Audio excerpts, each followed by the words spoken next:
Caros alunos, sejam bem-vindos à primeira aula de metrologia. Antes do início da aula, falarei algumas normas da nossa instituição. Em questão do horário de aula, período da manhã, das 8 horas às 11 horas e 30 minutos. Período da noite, das 18 horas e 45 minutos às 22 horas e 15 minutos. Qualquer saída antes do horário previsto deve ter autorização fornecida pela coordenação.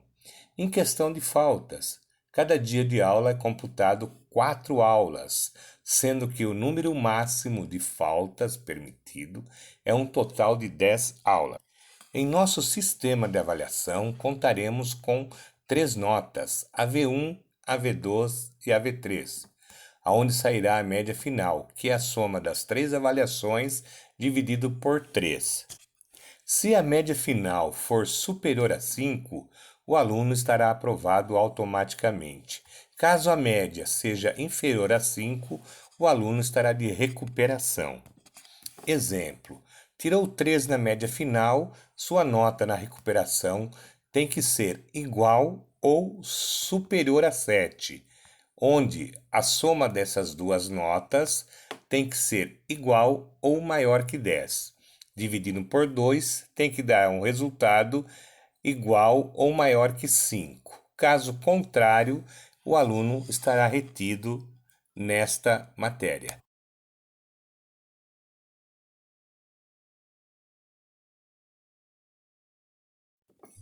Em nossa primeira aula, falaremos históricos das medidas, medidas inglesas, padrões do metro com seus múltiplos e submúltiplos e outras grandezas, assim como a importância da metrologia no nosso dia a dia.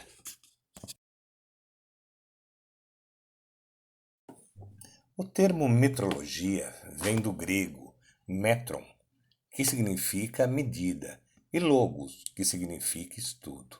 A metrologia é um conjunto de conhecimento científico aplicado às medições, estando presente praticamente em tudo que fazemos no nosso dia a dia. Podemos dar um exemplo no momento que estamos passando, devido à quarentena, onde constantemente é medido a situação da gravidade pelo qual o mundo está passando. A metrologia é a ciência que abrange em diversos campos, tais como ciência e tecnologia, transporte, comércio, segurança, energia, meio ambiente, comunicação, indústria, agricultura e saúde.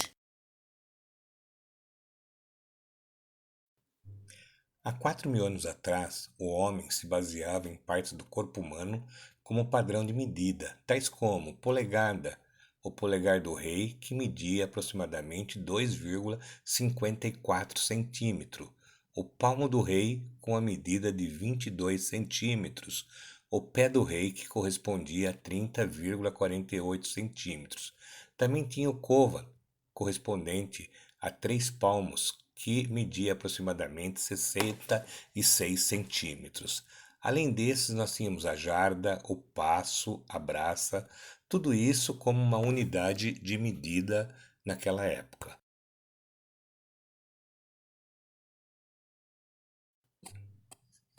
Devido a grandes problemas em relação à medida ser baseada pelo corpo humano, e nem todos possuírem a mesma estrutura física, no século XVII surgiu um movimento no sentido de estabelecer uma unidade natural de medida que pudesse ser facilmente copiada.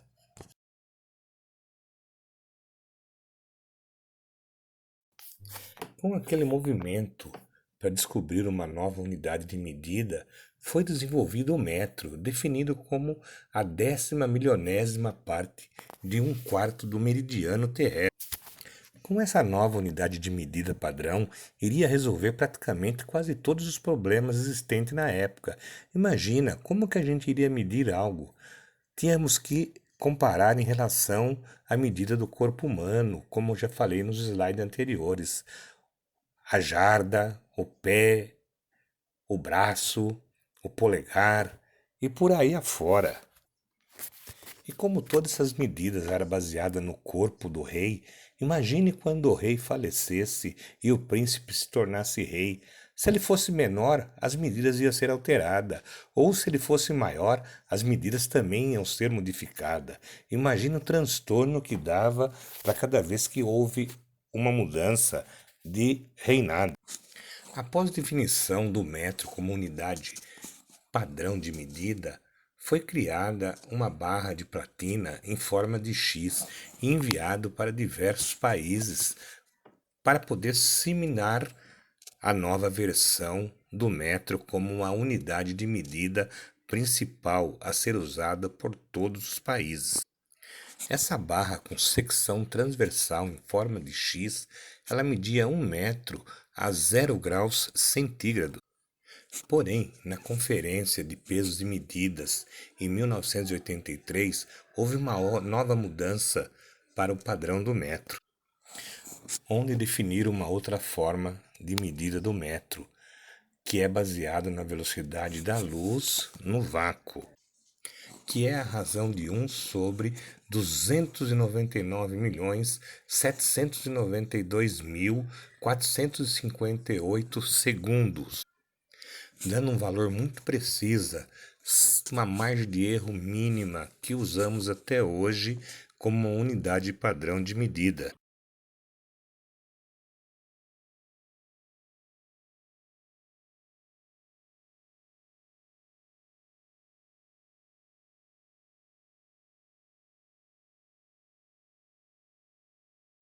No século XIX, vários países haviam adotado o sistema métrico.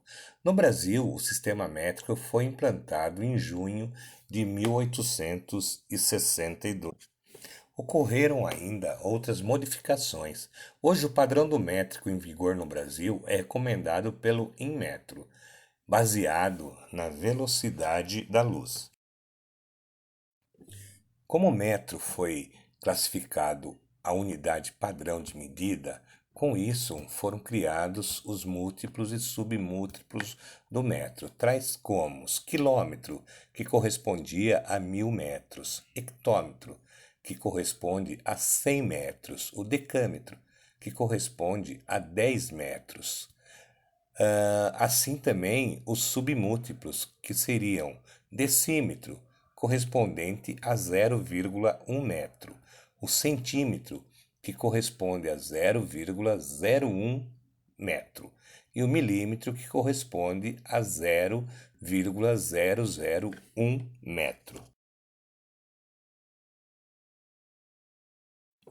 Com toda a evolução da meteorologia, surgiu o Sistema Internacional de Unidades, determinado SI, o qual normalizou várias formas de grandeza, assim como a sua unidade, tais como frequência, que a unidade é o Hertz, força, que a unidade é o newtons, potência, a unidade watts, tensão, a unidade volts, assim como outros.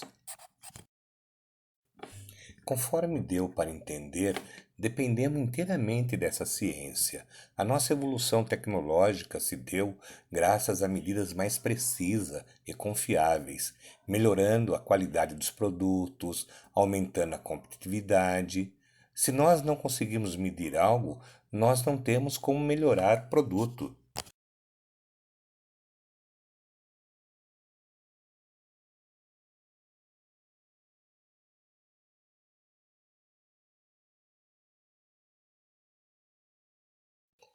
Conforme a frase do Lord Kelvin, se você não pode medir algo, não podemos melhorá-lo.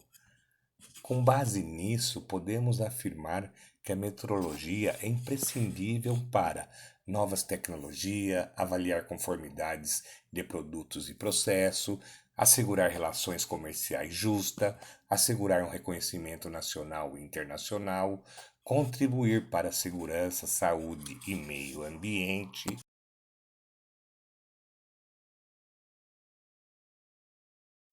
Levando em consideração tudo o que vimos, podemos afirmar que vivemos cercados por instrumentos de medição que afetam diretamente nossa qualidade de vida, nossas relações de consumo e até mesmo nos ajuda a tomar decisões, tais como os produtos que compramos no supermercado têm o preço baseado em peso. O abastecimento dos nossos veículos, que é feito com base no volume do combustível, nossa conta de internet ou telefone é baseado na média de nosso consumo mensal. Quando tomamos decisão, comparando preço, tamanho, utilidade de algum produto, se fosse pensar em tudo que envolve medida em nossas vidas, poderíamos citar inúmeros exemplos. A metrologia engloba diversas áreas do mundo, como a área de saúde, a industrialização, comercialização, prestação de serviço, desenvolvimento de novos produtos ou até mesmo no esporte, com as novas tecnologias de controle.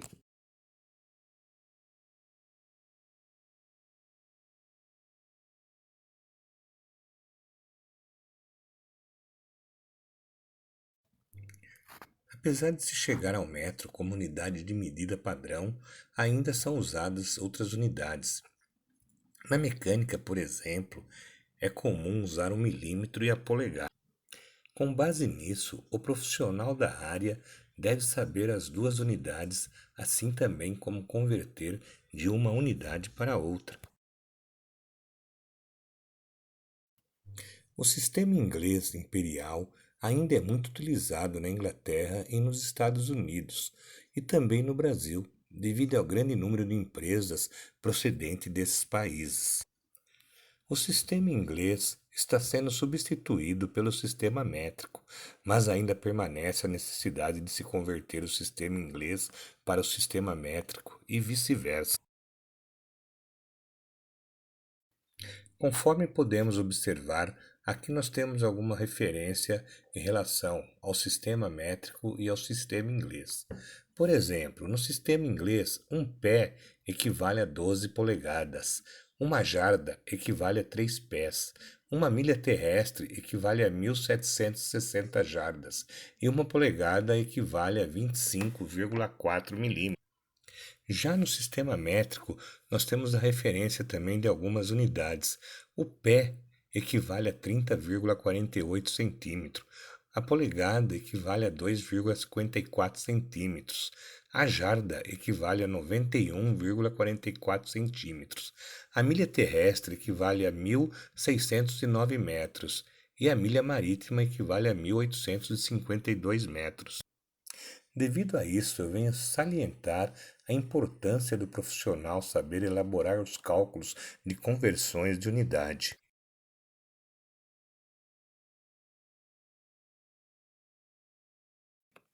Assim como o profissional deve saber efetuar os devidos cálculos de conversão de unidade, ele também deve conhecer os instrumentos de medição usados na metrologia, saber a sua utilização correta e sua conservação. Vamos então conhecer alguns instrumentos, iniciando pela régua graduada, que é um instrumento de medição usado principalmente em oficinas mecânicas para tomada de medidas lineares, sem grande rigor ou precisão, como profundidade, rasgos e rebaixo.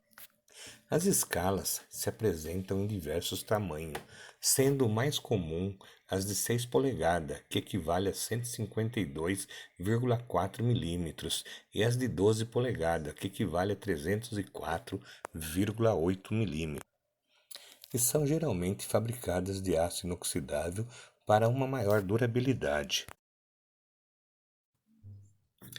Apesar das regras graduadas, conhecido também como escala, não fornecer uma grande precisão, mas ela serve para medir objetos tais como comprimento com face de referência, medição de comprimento sem encosto de referência, onde a parte não utilizada do início da escala deverá ser descontada para a medida real.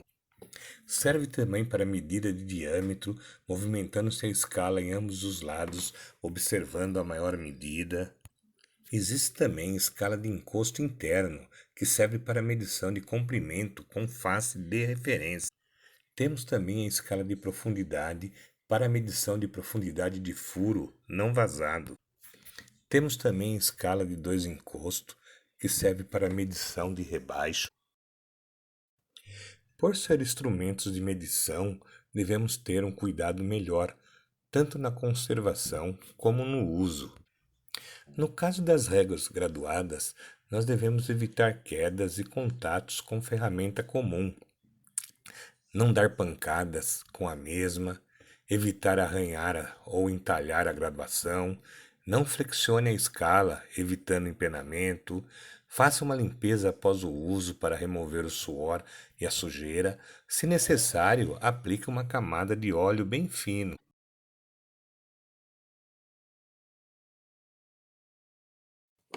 Uma escala de boa qualidade deve apresentar as seguintes características: ser de preferência de aço inoxidável, ter graduações uniforme, apresentar traços bem finos, profundos e salientes em preto.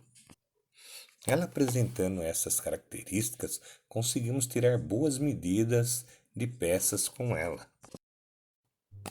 Um instrumento não tão preciso e utilizado na mecânica, mas também que serve para medidas lineares, fabricado de madeira, alumínio ou fibra, é o metro articulado. Ele é muito utilizado na marcenaria e na construção civil. Mesmo ele não sendo preciso, ele deve também ter uma boa conservação, que seria abrir o metro articulado de maneira correta, evitar que ele sofra quedas ou choque, lubrificar as suas articulações. Tendo esses devidos cuidados com o metro articulado, a sua durabilidade será maior.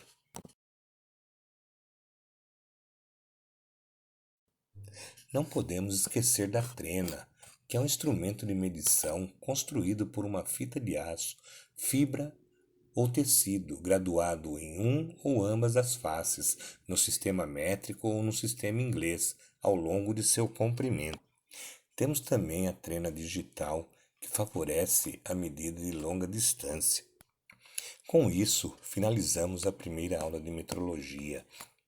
Lembrando que na próxima aula efetuaremos cálculos de conversões de medidas, assunto muito importante, já que vivemos em um mundo globalizado. Até a próxima aula. Obrigado.